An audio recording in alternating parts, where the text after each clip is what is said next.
अगर आप BEd pass out हैं तो आने वाले टाइम पे उत्तर प्रदेश लोक सेवा आयोग से अच्छी खासी वैकेंसीज आपको देखने को मिलेंगी।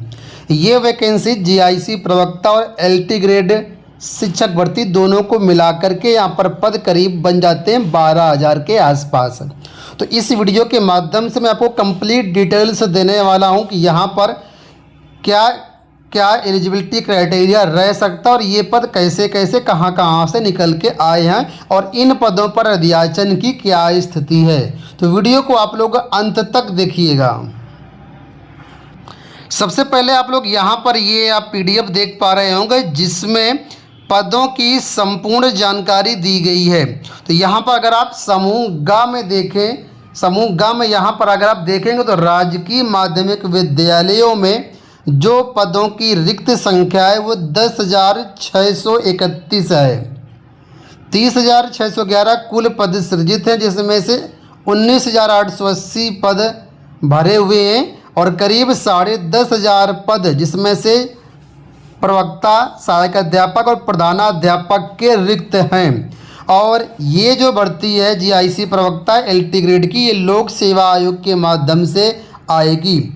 ऑलरेडी आप लोगों को बताया गया है, कई बार न्यूज में भी आ चुका है निकल के, और जो अभ्यर्थी लोक सेवा आयोग जाते रहे हैं ज्ञापन आंदोलन के लिए वहाँ पर भी बताया गया है कि करीब 6,000 पदों का अध्याचन लोक सेवा आयोग को पहुँच चुका है और बाकी पदों का अध्याचन मंगाया गया है। उत्तर प्रदेश के मुख्यमंत्री ने अभी हाल ही में सभी विभागों में रिक्त पदों को भरने के लिए जल्द से जल्द अध्याचन भेजने के निर्देश दिए हैं।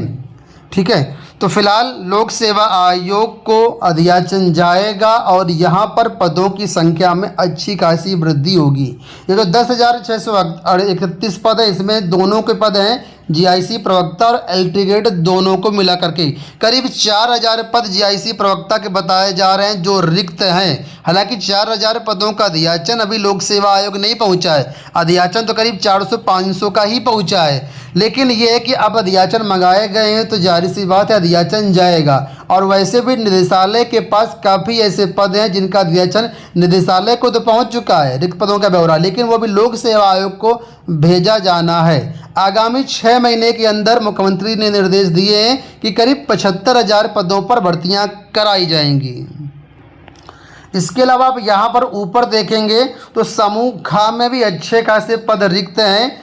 232 पद रिक्त हैं जिनमें अध्याचन की कार्रवाई गतिमान है लोक सेवा आयोग के लिए। और ये पद जो हैं जीआईसी मतलब उसमें जीआईसी प्रधानाचार्य और अन्य हैं जो कि पीसीएस लेवल के पद हैं और ये आपको पद पीसीएस के थ्रू ही देखने को मिलेंगे। फिलहाल यहाँ पर हम केवल बात करेंगे जीआईसी प्रवक्ता और एलटी ग्रेड के बारे में, अच्छे खासे पदों के बारे में। तो यहाँ पर आप लोगों को बता दें कि जो ऐसे कुछ पद होते हैं जिसमें से कुछ पद पदोन्नति के भी होते हैं, कुछ पद सीधी भर्ती की होते हैं। सीधी भर्ती के अंतर्गत बढ़िया वैकेंसी है। इसके अलावा आज के समाचार पत्रों में यहाँ पर देखिए ये भी जानकारी निकल के आई है कि राजकीय विद्यालयों में करीब 1298 ऐसे पद हैं जो कि इनका अध्याचन भेजा जाएगा। अभी फिलहाल इन पदों को स्वीकृति के लिए शासन को प्रस्ताव भेजा गया है। उत्तर प्रदेश में 71 इंटरमीडिएट हाई स्कूल कॉलेज खुले हैं जो कि इसी सत्र से चलेंगे, 2023-24 सत्र से। ठीक है, तो इन पदों के लिए जो सृजन की कार्रवाई है वो गतिमान है। निदेशालय ने पदों का सृजन कर दिया है। 1298 कुल पद, इसमें जीआईसी प्रवक्ता, एलटी ग्रेड और लिपिक वर्ग के और 4th क्लास के भी पद हैं। तो ये भी पद बढ़ जाने के बाद एक अच्छी वैकेंसी आपको देखने को मिलेगी।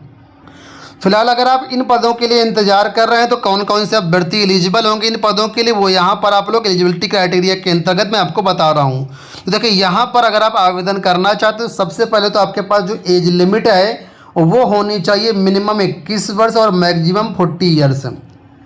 साथ ही साथ जो रिजर्व कैटेगरी की अभ्यर्थी है उनको नियमानुसार SC/ST को 5 साल, OBC को 3 साल की ऊपरी आयु सीमा में छूट मिलेगी। मतलब SC/ST 45 साल तक और OBC 43 साल तक, प्लस दिव्यांग जो हैं उनको अलग से 10 साल तक छूट मिलेगी।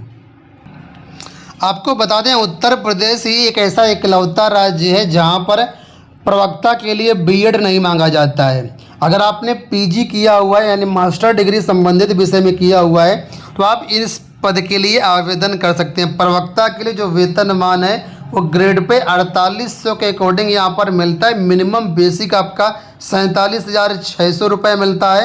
अगर आप इसमें TA, DA, HRA सबको जोड़ देते हैं तो 65,000 के आसपास आपकी सैलरी बनती है। तो सैलरी के हिसाब से बहुत अच्छा पद है और जब तक आपकी ज्वाइनिंग होगी तब तक यहाँ पर आपकी सैलरी लगभग 70,000 के आसपास पहुँच जाएगी। तो फिलहाल यहाँ पर मैं आपको सब्जेक्ट वाइज एलिजिबिलिटी क्राइटेरिया बता देता हूँ प्रवक्ता का। बाकी LT ग्रेड का अगर देखना चाहते हैं तो कल ही हमने एक वीडियो बनाया हुआ है, आप उस वीडियो को देख सकते हैं और समझ सकते हैं कि LT ग्रेड के लिए कौन कौन अभ्यर्थी एलिजिबल होते हैं। फिलहाल यहाँ पर देखिए, अगर आप GIC प्रवक्ता के अंतर्गत समाजशास्त्र, भूगोल, अर्थशास्त्र, इतिहास, नागरिक शास्त्र, भौतिक शास्त्र, रसायन शास्त्र, गणित, अंग्रेजी इन विषयों के लिए आवेदन करना चाहते हैं तो संबंधित विषय से आपका स्नातकोत्तर उपाधि होना चाहिए, मतलब मास्टर डिग्री आपके पास होनी चाहिए या समकक्ष कोई उसके पास आपके पास है अर्हता तो भी आप एलिजिबल होते हैं। एक चीज़ यहाँ पर और भी अच्छी है कि यहाँ पर परसेंटेज की कोई बाध्यता नहीं है, चाहे आपका 40% हो, चाहे 50% हो, चाहे 60% हो, सिंपल सा आपके पास PG क्वालिफाई होना चाहिए तो आप इसके लिए पात्र हो जाते हैं। अब जो दूसरा पद यहाँ पर है वो है पुरुष महिला जीव विज्ञान का। इसके लिए जंतु विज्ञान या वनस्पति विज्ञान में आपके पास मास्टर डिग्री होनी चाहिए। तीसरा पद यहाँ पर शिक्षा शास्त्र का। इसके लिए यहाँ पर आपको बता दें मनोविज्ञान या शिक्षा शास्त्र में PG होना चाहिए। इसके साथ ही LT डिप्लोमा या B.Ed भी यहाँ पर मांगा जाता है इस पद के लिए, बाकी किसी के लिए यहाँ पर नहीं है क्योंकि ये एक तरीके से CDP का पद है, मनोविज्ञान का पद है, साइकोलॉजी का पद है, इस वजह से B.Ed यहाँ पर अनिवार्य किया गया है। अगर आप हिंदी के लिए आवेदन करना चाहते हो तो हिंदी के लिए बोला गया परास्नातक में आपका हिंदी होना चाहिए और संस्कृत के साथ जो है आपका स्नातक होना चाहिए या फिर संस्कृत विद्यालय वाराणसी की शास्त्रीय परीक्षा का प्रमाण पत्र आपके पास होना चाहिए। ठीक है। अगर आप प्रवक्ता उर्दू के लिए आवेदन करना चाहते हैं तो उर्दू विषय से आपका PG होना चाहिए। अगर आप प्रवक्ता संस्कृत के लिए आवेदन करना चाहते हैं तो संस्कृत विषय से आपका PG होना चाहिए। अगर आप वाणिज्य यानी कॉमर्स के लिए आवेदन करना चाहते हैं लेक्चरर के लिए तो स्नातकोत्तर उपाधि में आपका कॉमर्स से होनी चाहिए, मतलब M.Com होना चाहिए। गृह विज्ञान के लिए जो अभ्यर्थी आवेदन करना चाहे उनके लिए गृह विज्ञान या गृह कला में स्नातकोत्तर उपाधि हो या फिर इलाहाबाद विश्वविद्यालय या बड़ौदा विश्वविद्यालय में BSc गृह विज्ञान किया हुआ है या फिर गृह कला से आप स्नातक हैं या फिर गृह अर्थशास्त्र में इलाहाबाद विश्वविद्यालय से स्नातक हैं तो भी आप इसके लिए पात्र हो जाते हैं। तो ये यहाँ पर एलिजिबिलिटी क्राइटेरिया रहने वाला है। ठीक है। और लोकसभा चुनाव के पहले आपको ये विज्ञापन देखने को मिलेंगे तो बहुत अच्छी बात है, आपके पास मौका है तैयारी करने का। अगले वीडियो के माध्यम से हम इसका जो सिलेबस है, एग्जाम पैटर्न है उसको डिस्कस कर देंगे।